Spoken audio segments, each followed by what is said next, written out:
Interested in putting together your own choreographed lightsaber duel? We got some tips for you.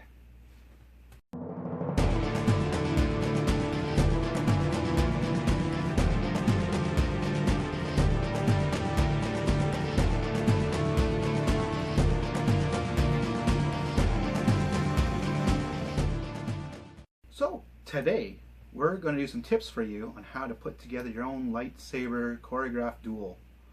This is mainly for beginners. A choreographed lightsaber duel is a prearranged sequence of steps, movements for a lightsaber duel.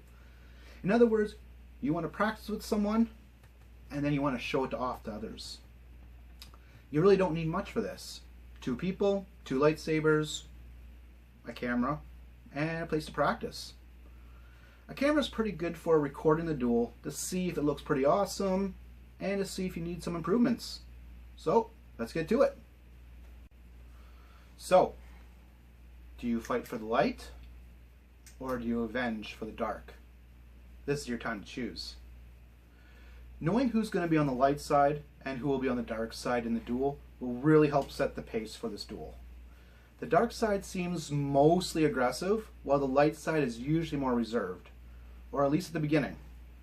Then they get the high ground, and you end up with no arms, no legs, on the ground, covered in lava.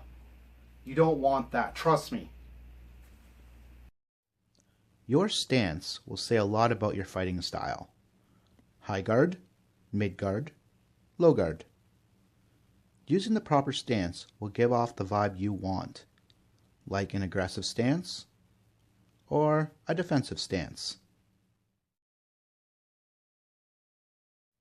No one wants to see a duel where there's barely any movement.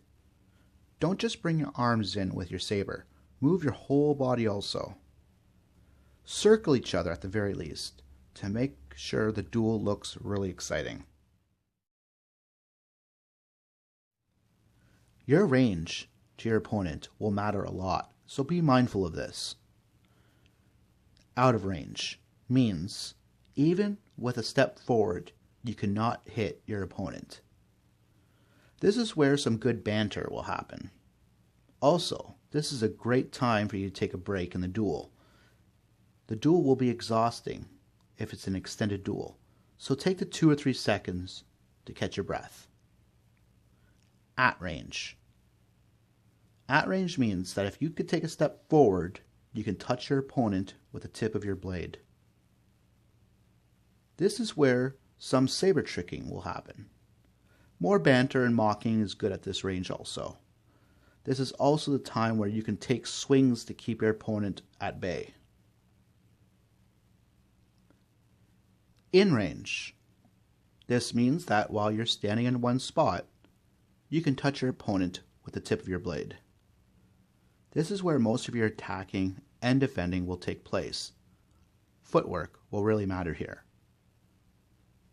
Close range. When you hold out your saber, your opponent will probably be about halfway down your saber blade or closer.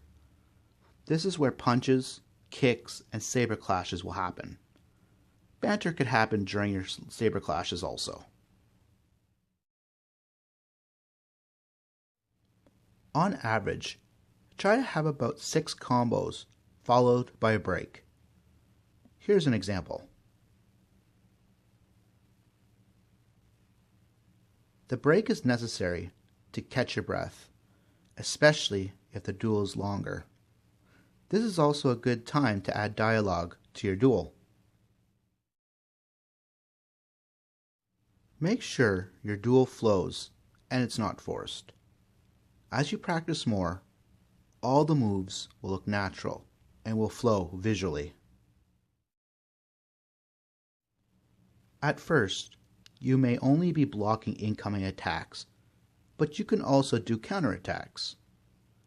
Here's an example. Dodging is also a great way to look like that you have force powers and that you can see it before it happens. Just don't move too soon or it just won't look right. Flourishes do look cool, but it's not needed often in a choreographed duel. Using simple spins will look awesome though. Stay away from complicated spins for now. My final piece of advice for this is to use facial expressions to show the feelings that you want your audience to see. That in itself will transfer to how you fight. Like having an angry face makes me hold my saber tighter and swing it more forcefully. So, these are some of the tips that I can give you on your choreographed lightsaber duel. If you like this video and want more, give that thumbs up. If you have questions or suggestions for future comment, feel free to comment below. I always try to answer everyone's questions. So for now, lightsaber addicts, have fun putting together your lightsaber duels, and we will see you in the next video. Later!